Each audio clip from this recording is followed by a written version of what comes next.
Para mí, el comienzo es el gen y no puedo hablar contigo sin preguntar sobre este gen egoísta. ¿Por qué es egoísta? ¿Egoísta es malo? El gen egoísta aplica al gen y a su rol en la evolución, no selección. Se trata de la sobrevida diferencial de los genes en estos pools de genes. Lo que es diferente del gen es que es potencialmente inmortal. El cuerpo no, el cuerpo se muere y lo único que deja el cuerpo atrás como información importante son los genes. Entonces, toda la empresa de vida o el significado de la vida se trata de la propagación del ADN en el cuerpo. El cuerpo está construido por el ADN que surge dentro de yo lo llamo la máquina de sobrevida de los genes. Los genes son inmortales en este sentido. Nosotros, las criaturas vivientes que estamos vivas, no podemos echar para atrás en una línea de ancestros exitosos. Ni uno solo de sus ancestros fracasó en lograr una copulación heterosexual. Esto quiere decir que no pudo vivir lo suficiente para poder reproducirse. Es decir, que todos sus ancestros tuvieron genes que eran muy buenos para mantener el cuerpo en el cual estaban siendo transportados vivo.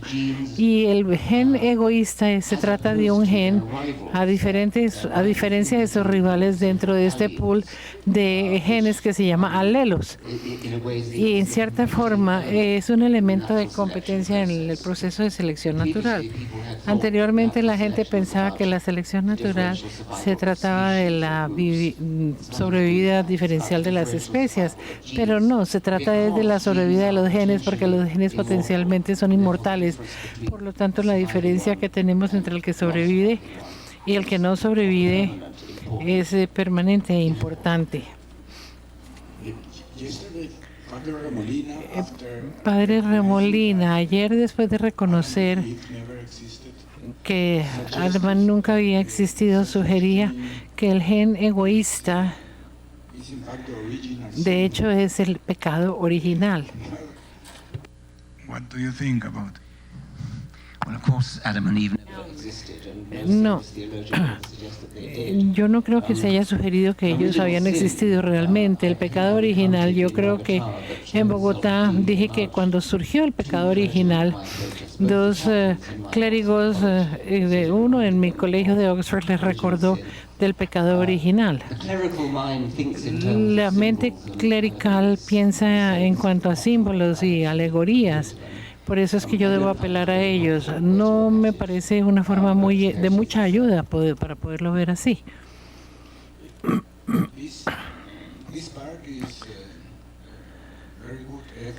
Este parque es un gran esfuerzo para la promoción de la ciencia. Desafortunadamente en Colombia hemos hecho una gran inversión en ciencia y tecnología, pero tal vez la más baja en la región. Y la ciencia básica, como se podrá usted imaginar, es la parte más abandonada. Yo encontré su crítica muy iluminante sobre el abordaje que se tiene a la financiación de la ciencia. ¿Podría usted explicarnos? Mi profesión ha sido entender públicamente la ciencia. Yo diferencio dos escuelas diferentes de promoción de esta alfabetización de la ciencia. Una es la que yo llamo el abordaje de Count Sagan, que es mirar la galaxia, el universo, a través de un microscopio, mirar la belleza, la elegancia y la complejidad de este mundo vivo y cómo se comparte el universo y el tiempo. Por eso es que yo creo que Count Sagan se ganó el Premio Nobel de Literatura. Ya era hora de que se lo ganara un científico. Y el otro, el Noxin Find, viene del hecho de que la exploración del espacio, esta empresa, se justificó en las mentes de algunas personas por el hecho de que uno de los arranques del espacio de esta empresa fue el non-stick frying pan, que es una sartén que no se pega, que es muy útil porque esto se utiliza mucho a ese nivel tan aburridor como esas sartenes que no se pegan. Esa no es la forma de promover la ciencia desde mi punto de vista. O sea, no me parece que se debe llevar la ciencia para promoverla como a conectarla con la vida diaria. Yo prefiero verlo la forma como se ve en la literatura.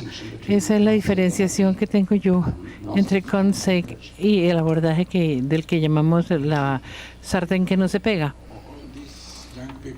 Estas estas personas jóvenes que tenemos en Explora, yo supongo que tienen problemas luchando contra la pseudociencia, como usted lo ha hecho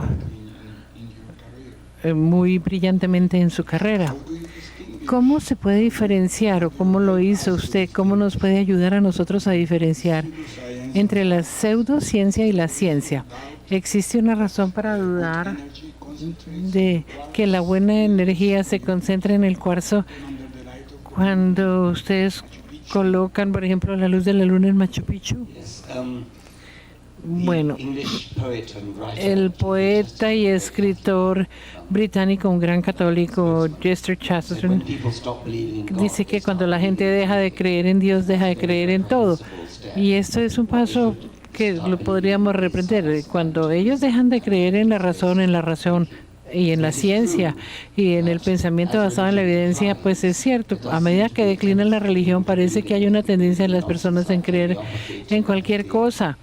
Leopatía, poderes psíquicos, psicoquinesis, energía de los cristales, todas esas cosas, la forma en que la energía se usa erradamente en el lenguaje. Él tiene una capacidad, la energía de hacer el trabajo, pero se está utilizando como algo místico que sale de los cristales, de los seres humanos que tienen algunos poderes psíquicos y cosas así. Es muy fácil desbancar estas tonterías. Hacemos pruebas científicas simplemente, y esa Incentive of Inquiry, que es una fundación de Richard Dawkins para la razón y la ciencia, se acaba de fusionar con esta otra fundación.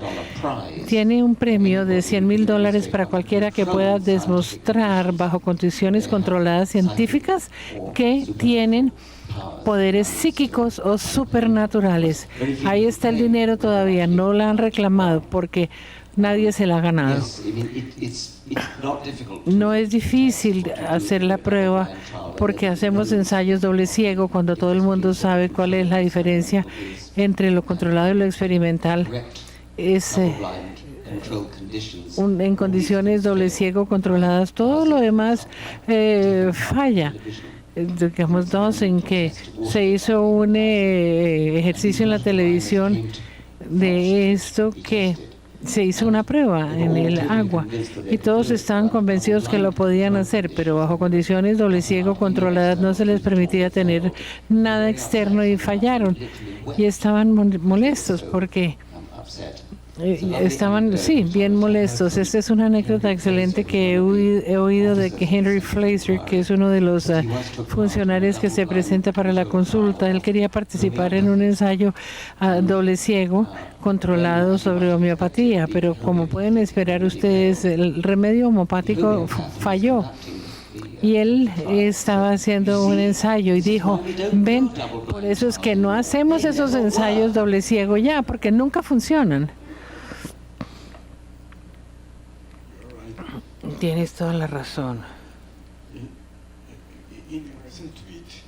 En un tuit reciente, reportó que en California se estaban tratando de hacer el lanzamiento de un cohete para demostrar que la Tierra es plana.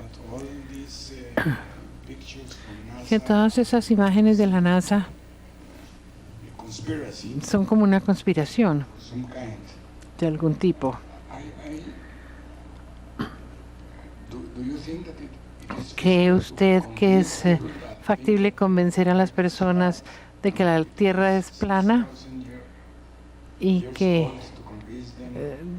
ha tomado 6.000 años ya para convencerlos de otras cosas, y adicionalmente a todo esto tenemos como un mensaje para las personas que están aquí en Explora. No hay que hacer ese esfuerzo que usted está haciendo para convencer a la gente. ¿Por qué lo está haciendo? En el caso de la Tierra plana, pues es un chiste realmente. Este hombre contó un cuento sobre en la prensa y lanzó un cohete, pues no hacia el espacio, pero lo lanzó para demostrar que la Tierra era plana. Es lo que llamamos el Dumb Award. Es las personas que mueren, es como un premio que le dan a las personas que mueren, pero es una idiota porque es algo que se le da a esas personas pues que no piensan. Yo solo pienso que la Tierra duró 10.000 años, digamos, con una posición, digamos, plana, pero nadie podría creer que la Tierra tiene 10.000 años de antigüedad, y yo creo que cualquiera que piense que la Tierra es plana tiene que ser loco o estás haciendo una broma.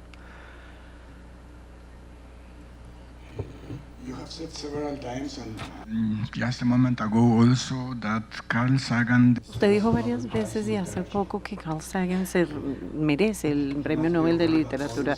Usted debe saber que hay otros que dicen que es usted el que merece este premio. Steven Pinker, en su excelente libro en The Sense of Styles, comienza con un ejemplo de su libro Within the Rainbow. ¿Piensa usted que el entrenamiento científico le agrega a la literatura, a la filosofía? No estoy muy seguro de haber entendido la pregunta. El entrenamiento, la educación científica, ¿le agrega algo a la literatura y a la filosofía? Sí, porque la ciencia es un tema tan lindo para los escritos poéticos, que puede ser más poético que la contemplación del universo que se expande, que puede ser más poético que la contemplación de un electromicroscopio viendo los mosquitos. Es de increíble complejidad y detalles. Esta entidad tan pequeña, como se logra ver en sus detalles, o el interior de una célula, en donde las cosas se mueven como una máquina con herramientas que fabrica proteínas bajo la influencia del ADN. Esto está hecho a la medida para excelente poesía, y sí, entonces creo que la ciencia es un excelente vehículo para la literatura poética, y Carl Sagan es un ejemplo hermoso. Jacob Bronowski puede ser otro.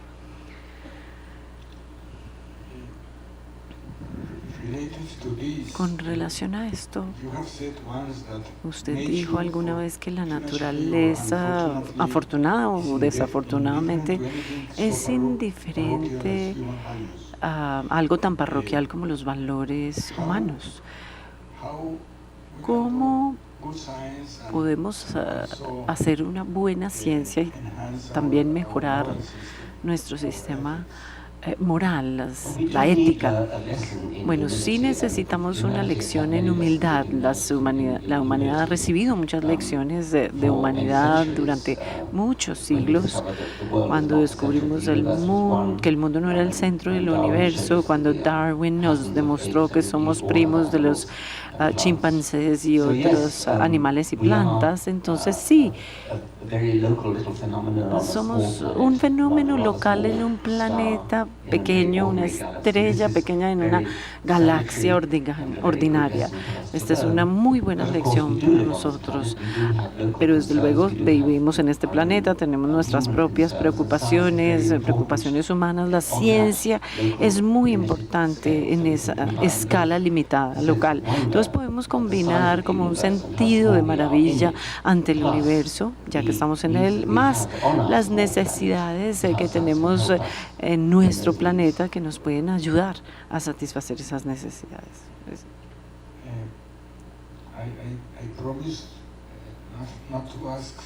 Prometí no preguntar nada sobre religión porque usted ya debe estar cansado de hablar de religión en sus debates.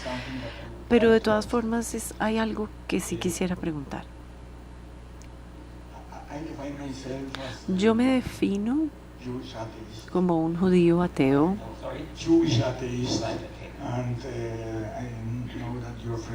Yo sé que su amiga Marian Navadi se define como una atea ex musulmana. Usted ha escrito Atheist for Jesus.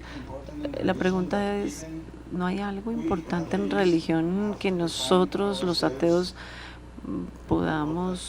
para que nosotros podamos definirnos como el Dios en el que creemos? Bueno, muy pocos se llaman o se denominan cristianos ateos. Esa es una interesante diferencia. Sin embargo, algunos ex cristianos ateístas sienten todavía nostalgia por los rituales y los villancicos de Navidad.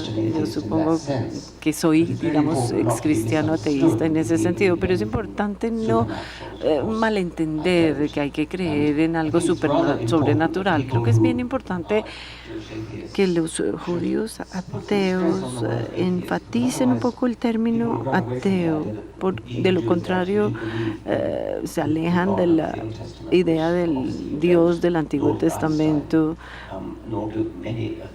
que pues con todos estos judíos distinguidos en el mundo de ciencias, el número de judíos que ganaron o que han ganado premios Nobel es increíble. Es como casi que un cuarto de todos los premios Nobel en ciencias han sido para judíos.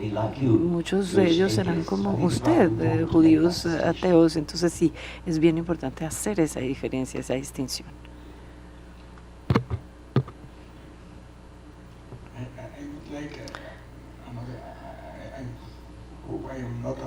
Espero no estar abusando de su tiempo, pero me gustaría aclarar algo más y aclararle al público.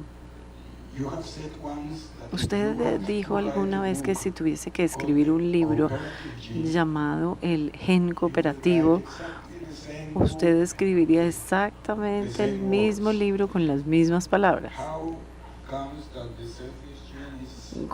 ¿Cómo es posible que el gen, egoísta sea igual?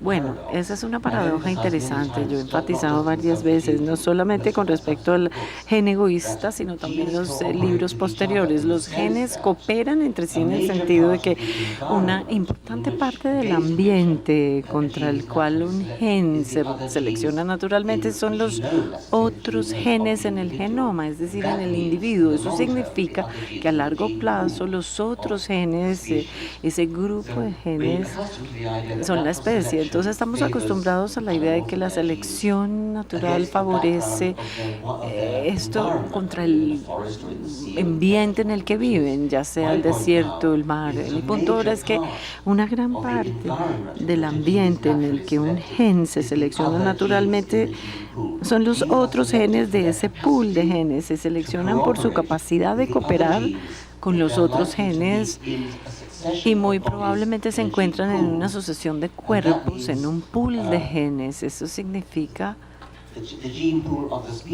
que el pool de genes de la especie se está barajando constantemente, revolviendo constantemente. Eso significa que los genes individuales tendrán que cooperar en generaciones sucesivas, en individuos sucesivos. Así que el gen es egoísta en un sentido y cooperador en otro, y una gran porción de ese libro, El Gen Egoísta, se trata de ese gen cooperador. You are very good at Bueno, usted es muy bueno con los títulos, supongo que usted lo sabe. Los títulos de su libro son excelentes, cada uno de ellos. Y es muy bueno también inventando términos. Hay uno que ha sido muy exitoso y es el meme. No sé si usted se da cuenta del éxito del meme. En español lo pronunciamos meme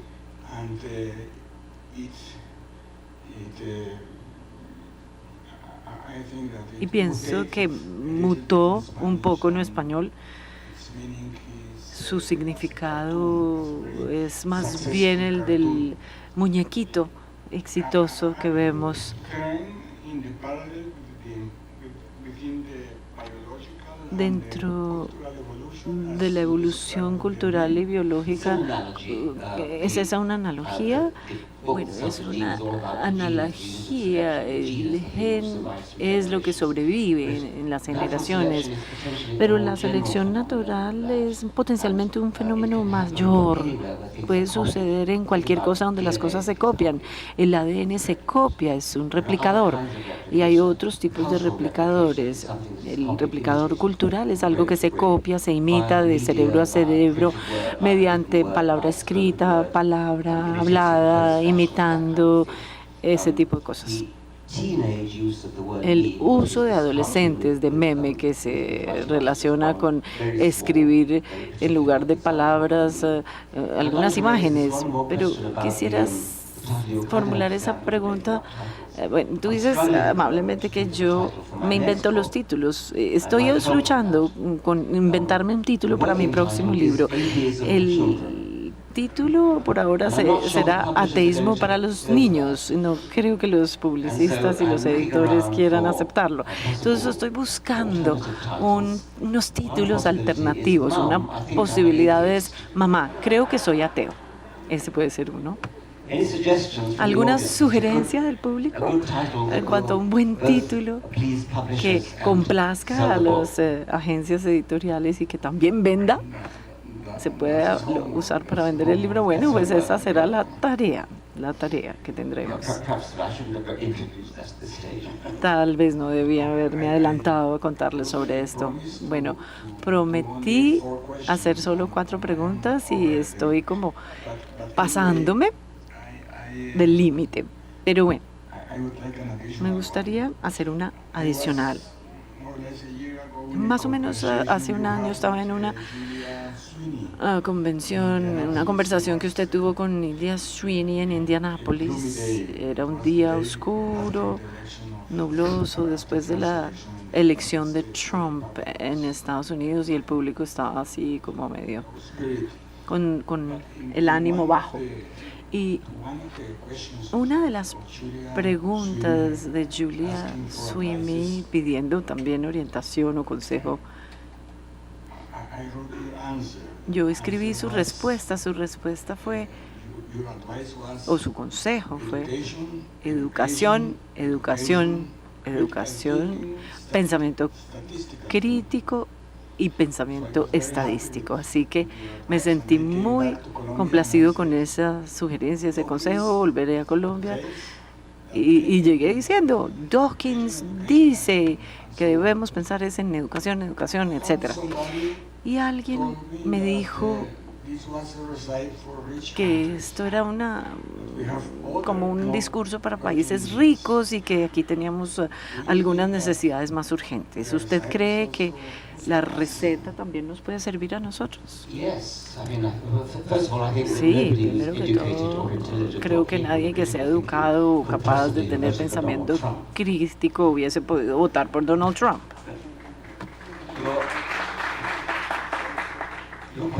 Su pregunta sobre si educación es una buena receta para los países en desarrollo, desde luego que lo es. La evidencia es fuerte de que en esos países donde hay suficiente educación todo funciona mejor, la pobreza, el nivel de pobreza baja, la religión también baja, todo para el bien.